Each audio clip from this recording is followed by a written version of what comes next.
Tapi mungkin juga kita bisa melihat bahwa inflasi IPK ini sebagai satu fenomena sosial gitu, bahwa ada faktor-faktor lain yang berperan di luar itu yang kemudian membuat sekarang kampus gitu ya jadi relatifly lebih mudah untuk memberikan IPK yang tinggi.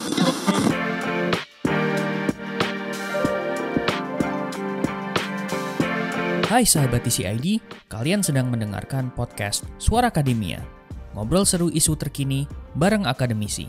Belakangan kalau misalnya ngelihat timeline sosial media, meskipun banyak banget isu soal tenaga kerja Indonesia diminta buat cari pekerjaan di luar negeri, konflik Iran dan juga Israel lagi rame, ada satu hal yang nyolong perhatian banyak orang begitu. Salah satu hal yang isu yang diangkat sama sebuah media online begitu ya, shout out buat teman-teman Kumparan.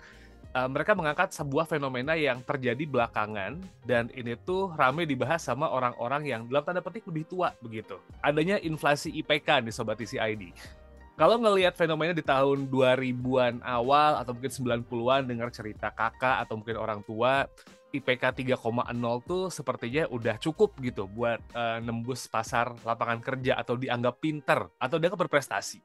Tapi sekarang ngelihat mahasiswa dengan IPK 3,80 berapa gitu ya, 3,90 berapa, atau minimal 3,70 berapa, itu tuh jadi kayak banyak banget. Bahkan kumlot itu bukan jadi barang yang berharga lagi. Dulu punya selempang kumlot pas wisuda jadi hal yang sangat membanggakan. Sekarang kumlot tuh hal yang biasa aja. Nah, fenomena ini jadi fenomena yang menarik buat dibahas. And for this week, di Suara Akademia kali ini, kita bakal ngomongin soal fenomena inflasi IPK ini, tapi kita coba lihat dari sudut pandang fenomena sosialnya gitu ya. And for this episode kita bakal ngobrol bareng sama Mas Senza Arsendi, seorang researcher dan juga sekarang sedang menempuh studi doktoral di University of Melbourne. Halo Mas Senza, apa kabar Mas? Halo Syarif, thank you for inviting me. Kabar baik, alhamdulillah udah mulai dingin di Melbourne. Tapi ya alhamdulillah sejauh ini oke-oke aja. Studi aman ya di Australia? Lagi sibuk nulis. Studiku beres harusnya tahun depan ya. Jadi sekarang lagi sibuk nulis finding-finding menarik dari data collection yang aku lakukan tahun lalu di Indo. Oke, oke, oke. Cool, cool. Semoga lancar terus nih, Mas Senza buat studinya dan Amin. bisa segera kembali ke Indonesia kalau mau. Harus kembali nih dari beasiswaku. By the way, Mas Enza, kita straight to the topic gitu ya, ngomong soal fenomena inflasi IPK ini nih. What comes to your mind pertama kali topik ini tiba-tiba diangkat lagi sama beberapa media online gitu. Meskipun sebenarnya perbincangan Hmm. soal ini tuh udah muncul kayak 2-3 tahun yang lalu nih, Mas. Hmm, hmm, hmm, hmm, hmm.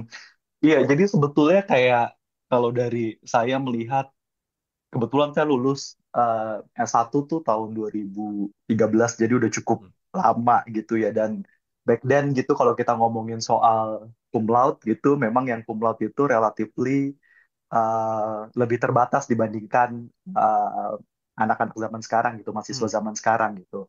Tadi Syarif bilang kayak mahasiswa zaman sekarang nih kayak banyak banget yang cum laude gitu. Dan kalau kita ngelihat datanya kan memang kayak gitu gitu ya. Jadi bahkan di beberapa kampus mungkin lulusan-lulusan yang cum laude itu mendominasi gitu Hmm. ya dibandingkan mereka yang nggak cum laude gitu. Tapi intinya sih kalau dari sudut pandangku gitu ya bisa jadi di satu sisi memang mahasiswa zaman sekarang lebih pintar gitu, Hmm. punya kemampuan akademis yang lebih baik gitu. Jadi itu kalau kita uh, bicara dari sudut pandang individunya gitu ya. Hmm. Jadi kayak mereka lebih tekun, mereka lebih rajin, mereka lebih pintar gitu. Tapi mungkin juga kita bisa melihat bahwa inflasi IPK ini sebagai satu fenomena sosial gitu, bahwa ada faktor-faktor lain yang berperan di luar itu yang kemudian membuat sekarang uh, kampus gitu ya jadi relatifly lebih mudah untuk memberikan IPK yang tinggi ke uh, mahasiswa zaman sekarang gitu. Jadi ya ya menarik sih memang fenomenanya untuk kemudian ngelihat bagaimana IPK ini bukan sekedar menggambarkan kemampuan anak gitu, tapi ada dinamika-dinamika sosial lain yang kemudian menyebabkan mahasiswa zaman sekarang relatifly lebih mudah untuk mendapatkan IPK yang tinggi gitu. Menarik kalau dikaitin sama fenomena sosial nih, Mas Senza gitu ya. Karena dimensinya jadi banyak gitu. Kayak misalnya Hmm, hmm, ngelihat dari sisi eh, mahasiswa dan juga orang tuanya, sepertinya kan bisa jadi hmm, kebanggaan gitu ya kalau lulus dengan hmm. selendang kumlot begitu. Predikat kumlot kayaknya kebanggaan gitu. Dulu kan kayaknya kayak gitu. Apalagi Terus, sekarang udah ada sosmed ya. selendang kumlot itu tuh kayaknya jadi apa ya? Konten buat meraih jumlah likes dan followers gitu kayak aku pintar. Itu that's one thing. Terus juga kampus akan dilihat jadi kampus yang berhasil karena mahasiswanya pintar-pintar begitu.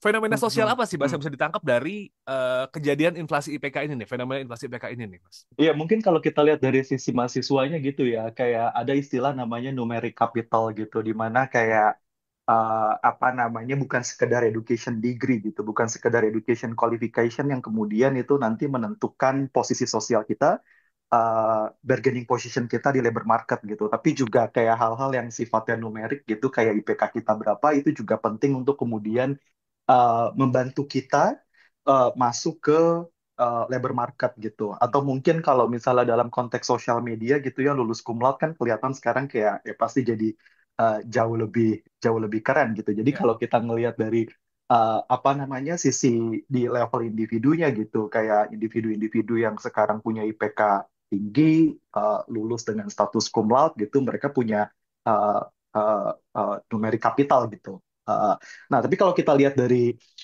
sudut pandang apa namanya kampusnya sendiri gitu. Ya, ini bukan barang baru ya. Banyak yang mengkritik bahwa praktek-praktek neoliberalisasi di bidang pendidikan sekarang, terutama di pendidikan tinggi, itu juga makin masif gitu. Seingat saya dulu ketika saya kuliah tahun 2009 sampai 2013, saya kuliah di kampus negeri. Waktu itu maksimal mahasiswa bayar itu sekitar kayak 5 juta kalau nggak salah. ya, Back then masih ada biaya apa ya BOPB kalau nggak salah, biaya operasional pendidikan berkeadilan, di mana mahasiswa bayar semesteran itu ditentukan dari kemampuan ekonomi orang tuanya gitu. Nah kalau saya lihat sekarang misalnya kayak dulu kayak saya kuliah di Fakultas Psikologi kebetulan, sekarang psikologi itu range-nya itu nggak dari 0 sampai 5 atau 7,5 juta, tapi lebih dari itu gitu. Jadi makin mahal gitu. Dan jadi kalau saya lihat sekarang kayak mahasiswa, kalau mereka udah bayar mahal gitu, uh, ini kan salah satu bentuk praktik neoliberalisasi gitu ya di bidang pendidikan, mana mahasiswa ini adalah sebagai konsumen, kampus ini berperan sebagai penyedia jasa gitu. Tentu konsumen udah bayar mahal ya mereka maunya dapat barang bagus gitu, ya, ya kan? Barang bagus ya kualitas pendidikan satu hal gitu. Tapi ada hal lain yang juga diinginkan oleh mahasiswa, termasuk juga orang tuanya, misalnya uh, punya IPK yang tinggi. Uh, Akhirnya juga kemudian itu menentukan kayak mungkin di beberapa kampus gitu ya ada tren-tren ya udah ngambil mata kuliah yang gampang aja deh nilainya gitu misalnya, karena kemudian nanti uh, mahasiswa ini punya kesempatan cum laude yang lebih besar gitu. Dan kemudian kalau kita kaitkan lagi dengan kondisi lapangan kerja kita sekarang gitu ya, kayak sedikit lowongan kerja, pasar kerja makin kompetitif, kemudian membuat masuk ke lapangan kerja ini juga jadi lebih sulit gitu. Di masa sebelumnya tadi Syarif udah bilang kan, ya lulus dari kampus sudah cukup gitu untuk kemudian dapat pekerjaan yang decent gitu. Tapi kalau sekarang kita lihat makin banyak juga kan orang-orang yang punya akses ke ya. pendidikan tinggi gitu. Saya nggak bilang kayak akses pendidikan tinggi di Indonesia kemudian sekarang sudah cukup gitu ya, karena masih banyak juga orang-orang yang nggak punya akses ke pendidikan tinggi yang cenderung elitis gitu. Tapi intinya dibandingkan masa-masa sebelumnya, sekarang partisipasi di pendidikan tinggi itu jelas jauh lebih tinggi dibandingkan masa sebelumnya gitu. Dan kemudian karena lowongan kerjanya terbatas, akhirnya apa sih yang digunakan apa namanya private sector sini untuk kemudian menseleksi aplikannya? Nggak cuma education degree ya, sekarang salah satunya juga melalui GPA, dan kemudian kayak oh GPA 3,3 udah normal, ditingkatkan lagi GPA 3,5 gitu. Jadi eh, ya ini yang kemudian bikin apa namanya fenomena ini juga jadi makin masif gitu. Jadi dari mahasiswanya tadi saya bilang makin pintar juga gitu. Terus ada praktik-praktik neolib di eh, kampus, bahkan di kampus negeri, dan kemudian labor market yang makin kompetitif, itu semua berkontribusi kemudian membentuklah fenomena apa tadi Sarif sebut sebagai inflasi IPK gitu. Dan saya ngelihat sebetulnya ini nggak cuma spesifik terjadi di level pendidikan tinggi gitu ya. Kayak Hmm. kalau dilihat mundur dikit gitu, misalnya di level sekolah, anak-anak sekarang dapat raport nilainya kayak 80, Ya, 90, kayak itu itu udah cukup umum gitu. Saya pernah lihat kayak waktu itu sepupu saya gitu ya. Saya lihat raportnya kayak 80, 90, 80, 90 gitu. Sementara ketika saya bandingkan dengan saya dulu gitu, raportnya 60, 70, 60, 70 gitu. Ya ya, bisa jadi memang ini menggambarkan bahwa anak-anak sekarang eh, jauh lebih pintar dibandingkan anak-anak sebelumnya, dan kemudian fasilitas belajar, akses ke pengetahuan itu kan lebih terbuka juga gitu. Jadi kayak kita nggak bisa bilang juga kayak, oh anak-anak sekarang dapat IPK tinggi tapi sebetulnya mereka nggak pintar-pintar banget gitu. Bisa jadi mereka sebetulnya memang jauh lebih pintar dibandingkan generasi sebelumnya gitu. Tapi ini aja nggak cukup untuk menjelaskan kenapa sekarang cum laude itu seperti quote unquote kacang gitu, tanpa ya. kita kemudian ngelihat bagaimana perguruan tinggi bekerja dan bagaimana kondisi di labor market. Ya kira-kira kayak gitu ya. Jadi kayak di mana-mana sih sebetulnya, nggak cuma di pendidikan tinggi di Indonesia. Kayak kalau kita lihat di luar gitu ya, belum lama saya sempat baca artikel di Ivy League juga, itu sempat dikritik karena sekarang ya susah untuk masuk ke sana gitu, tapi dapat IPK yang tinggi, relatif lebih mudah dibandingkan di zaman sebelumnya gitu. Dan di level yang tadi saya bilang juga, di level pendidikan yang lebih rendah gitu juga kan, kayak karena ya kita butuh nilai yang tinggi gitu untuk Hmm. kemudian bisa masuk ke sekolah negeri lewat jalur prestasi gitu. Tanpa Ya. nilai yang tinggi kita nggak bisa masuk, akhirnya harus masuk ke sekolah swasta. Jadi ya kayak gitu, ada logika-logika yang kemudian bekerja di luar dari faktor individu yang menyebabkan kenapa sekarang nilai-nilai jadi lebih mudah untuk didapat. Secara nggak langsung artinya ada apa ya? Kalau dulu institusi pendidikan dan juga peserta didik itu kan tujuannya kayak crafting dalam tanda petik gitu ya, membuat seseorang menjadi lebih kompeten begitu dengan adanya tuntutan zaman. Let's say kita ngomongin tuntutan zaman ya, orang um, masuk ke labor market, indeks prestasi yang bagus begitu. Akhirnya institusi pendidikan sama peserta didik kayak transaksional gitu dong Mas fenomenanya sekarang gitu. Ya bisa dibilang mungkin jadinya agak kayak gitu ya gitu. Dan ini kan sebetulnya ya, ini praktek neoliberalisasi di Hmm.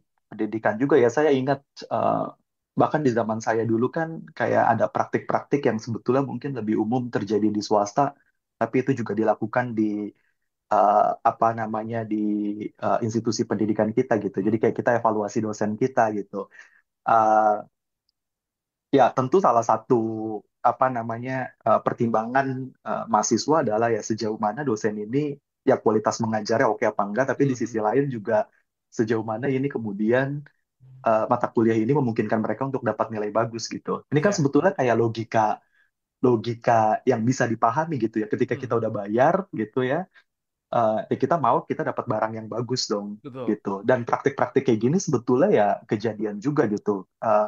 Ini zaman saya kuliah dulu gitu, dan saya yakin sekarang juga jadi jauh lebih masif gitu, di mana uh, apa namanya institusi pendidikan juga jadi concern dengan IPK mahasiswa mereka gitu. Karena ya dari luar orang juga bakal ngelihat kayak se, se, se apa namanya lulusannya quote unquote sepintar apa, itu Hmm. kan salah satu ukurannya mungkin yang digunakan oleh orang adalah IPK-nya gitu. Ya. Jadi dan ini trennya sangat umum gitu. Saya ngelihat data kayak di kampus negeri di Bandung gitu. Misalnya IPK, tren IPK-nya itu meningkat signifikan dari Hmm. tahun 90-an terus kemudian ke Ya. tahun 2000-an gitu. Dan Banget.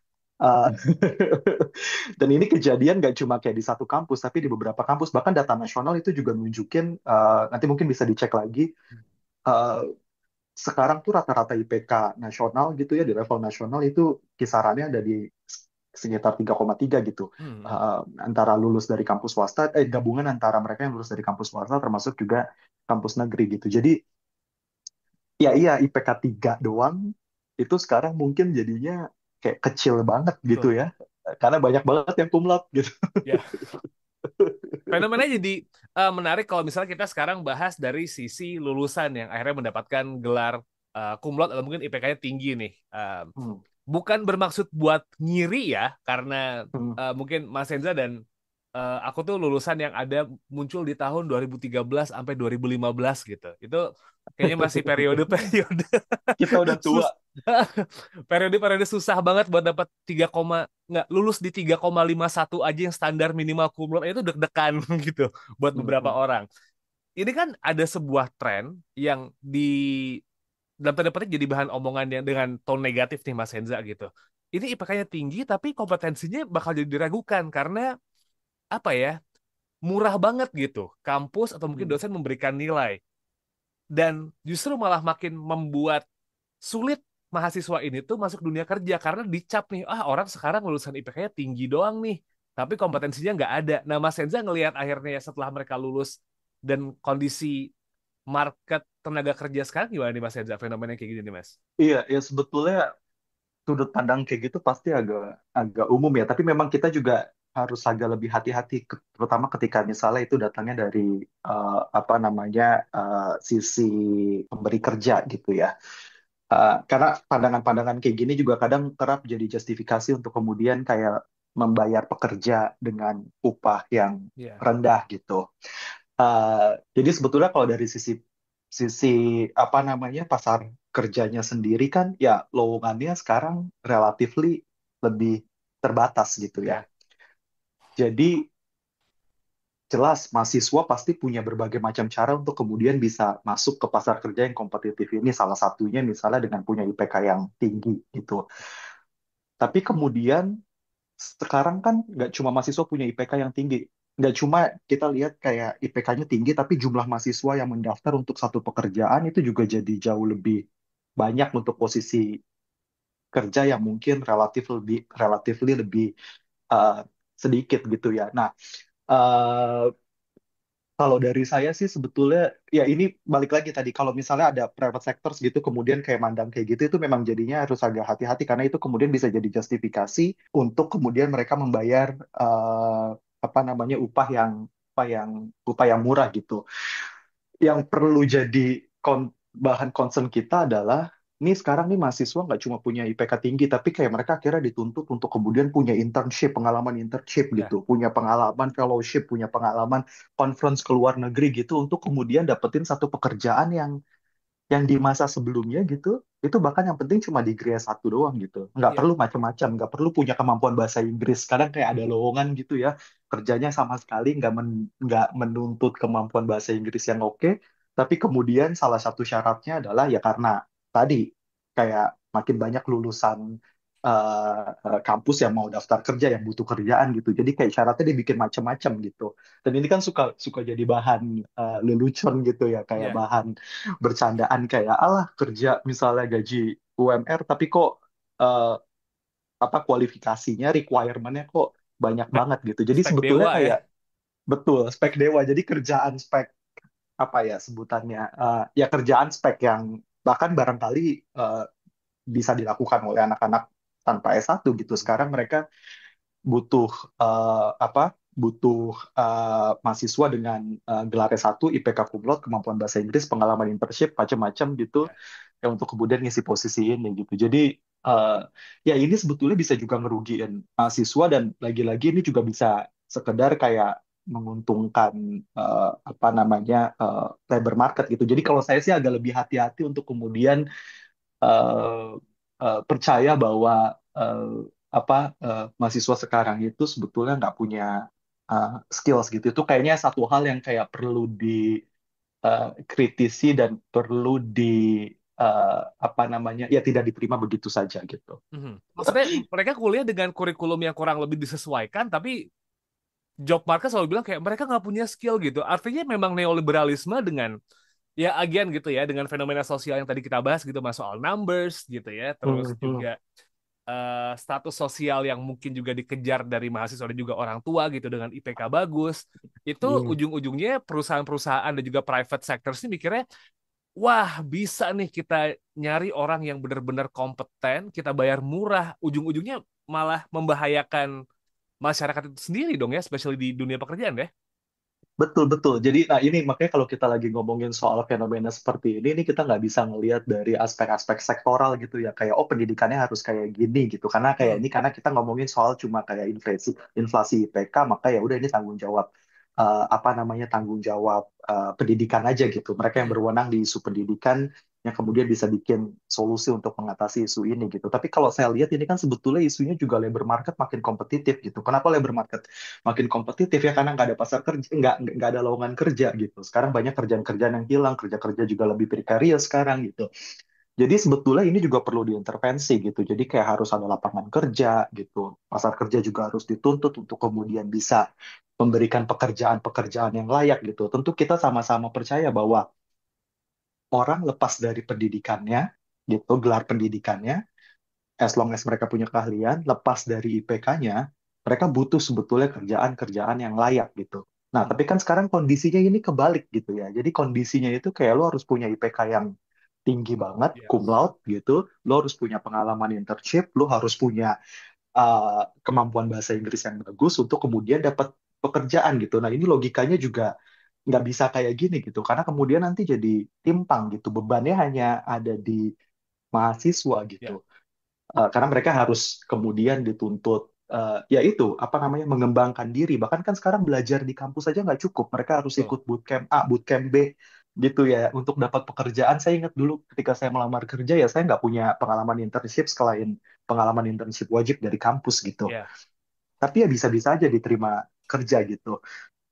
Ini juga sebetulnya pesan untuk apa namanya, mahasiswa gitu ya. Maksudnya ketika mereka gagal mencari kerja gitu, terus kemudian terjebak dalam periode pengangguran yang apa namanya, beberapa lama gitu. hmm. Ya, simply karena memang sekarang cari kerja susah gitu. It's not really about mereka nggak bisa cum laude atau kayak cum laude tapi ya mepet di 3,5 gitu. Simply ya cari kerja sekarang memang susah, lowongan pekerjaan jarang sekarang gitu. Iya, kena status jadi NEET yang not in education, employment or training itu memang berat banget buat mereka ya karena memang situasi ini ya.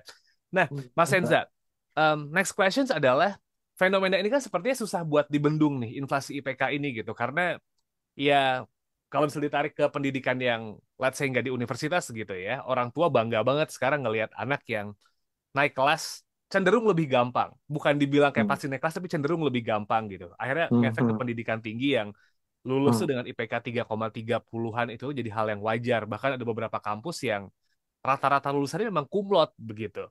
Eh, Rata-rata lulusan kumlot tuh kalau balik 10 tahun yang lalu, wow, pinter banget nih orang-orang zaman Ah, zaman ini.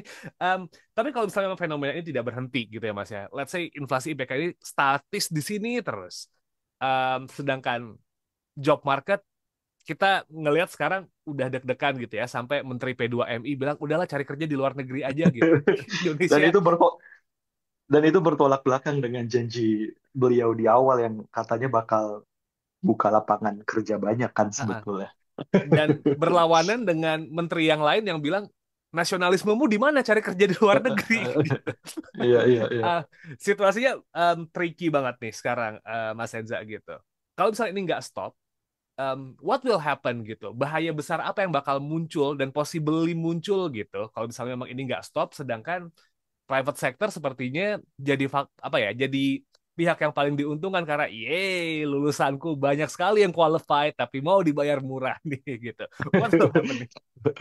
Ya, itu kan jadi surplus tenaga kerja ya. Mungkin kalau kayak dari sisi individu jelas kayak pendidikan bakal jadi lebih stressful kan gitu. Ya, Karena kayak dapat IPK 3,5 nggak cukup. Mereka mau 3,6. 3,6 nggak cukup ketika anak-anak lain dapat 3,7 gitu. hmm, Jadi kayak buat buat mereka sendiri gitu, buat mahasiswa gitu. Pendidikan bukan lagi sekedar kayak cari ilmu gitu, tapi juga cari nilai gitu. Dan kemudian ini juga nanti, ya ini kalau kita ngomongin dampak individunya, mereka jadi lebih stressful, mereka juga mungkin jadi lebih strategik untuk kayak ngambil mata kuliah yang kayak memungkinkan mereka untuk dapat nilai aja gitu.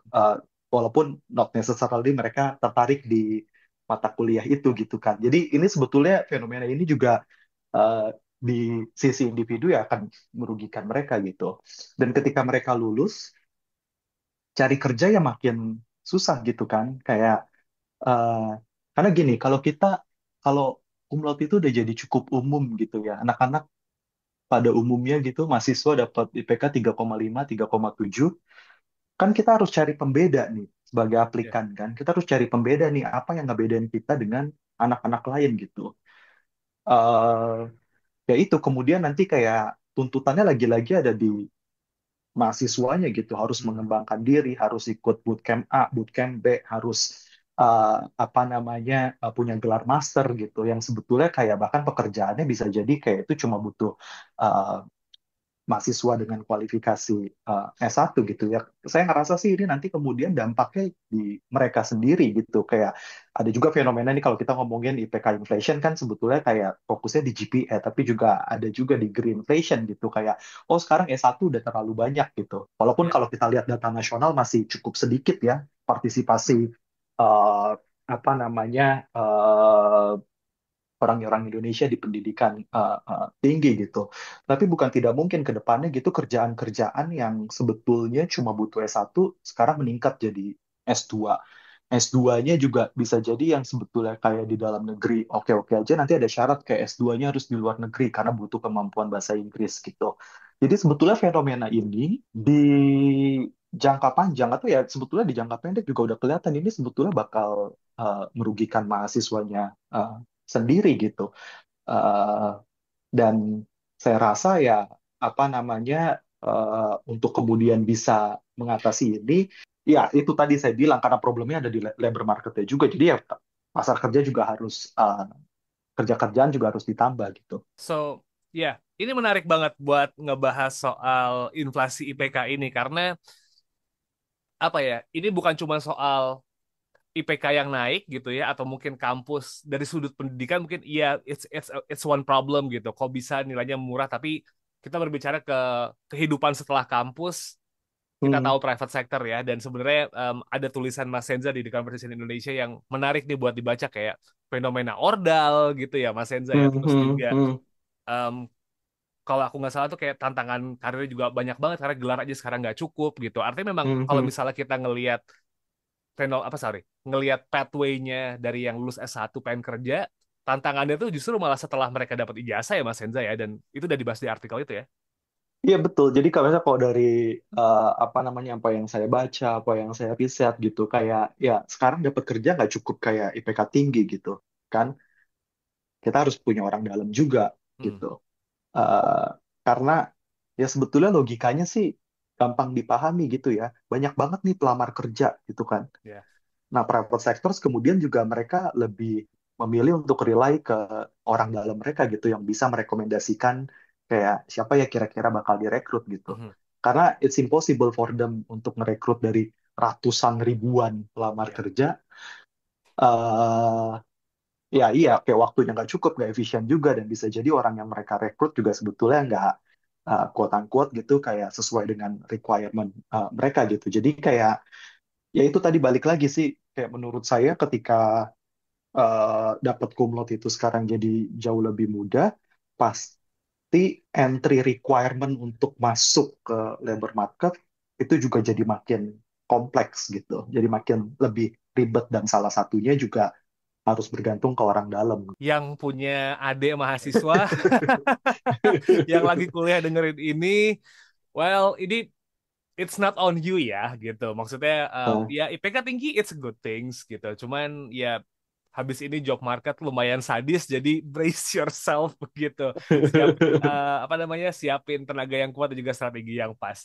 Anyway, Mas Iya, iya. Senza, kita udah mau di akhir nih dari obrolan ini. Mungkin ada yang pengen disampaikan lagi terkait inflasi IPK ini, atau mungkin dengan fenomena-fenomena sosial lain yang mungkin terlewat gitu, Mas. Iya, sebetulnya satu poin yang tadi Syarif udah bilang juga kayak ini tuh sebetulnya bukan tentang mahasiswanya kayak gimana gitu. Mahasiswanya salah, mahasiswanya nggak kompeten gitu. Balik lagi ini sebetulnya kayak logika umum aja yang wajar terjadi gitu ketika apa namanya, pendidikan makin mahal, pendidikan tinggi makin mahal, ketika cari kerja jadi jauh lebih susah, apa sih yang bisa mahasiswa lakukan gitu? Yang bisa Ya. mahasiswa lakukan adalah dapat IPK yang tinggi, ikut kegiatan macam-macam gitu. Jadi apa yang mereka lakukan itu sebetulnya bisa dipahami gitu.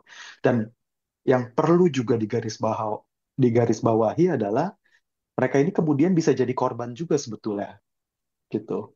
Karena kemudian kayak yang tadi saya bilang ya, kayak IPK yang makin tinggi, tapi pasar kerja segitu-gitu aja gitu ya, ibaratnya yang direbutkan di Ya, pasar kerja segitu-gitu aja, yaitu akhirnya mendorong private sectors untuk meningkatkan requirement-nya dan balik lagi ke mahasiswa lagi kayak, oh lu nggak cuma cukup punya IPK tinggi gitu, ya. lu harus punya kemampuan bahasa Inggris oke, lu harus punya orang dalam, lu harus punya macam-macam gitu. Jadi kayak sebetulnya fenomena ini juga menempatkan mahasiswa pada kondisi yang sangat rumit, sangat kompleks, dan saya rasa penting apa namanya pemangku kepentingan untuk kemudian memikirkan ini lebih jauh sehingga dukungan-dukungan yang diberikan ke mahasiswa itu juga jadi lebih banyak. Nggak cuma janji-janji palsu mau bikin lapangan pekerjaan tapi nggak ada ya udah hampir setahun ya. Ditunggu bos, pengen ngomong gitu tapi ya nggak tahu lah. But anyway, Mas Senza, thank you so much for the time buat ngobrol kali ini. It's such an honor buat ngobrol bareng sama Mas Senza and Sobat DCID. Terima kasih sudah mendengarkan episode kali ini. Kami pengen mengucapkan terima kasih sudah mendengarkan gitu ya. I will see you on the next episode. Nama saya Muhammad Syarif. I'm signing out. I'll see you next episode. Wassalamualaikum. Kalian telah mendengarkan podcast Suara Akademia, ngobrol seru isu terkini bareng akademisi.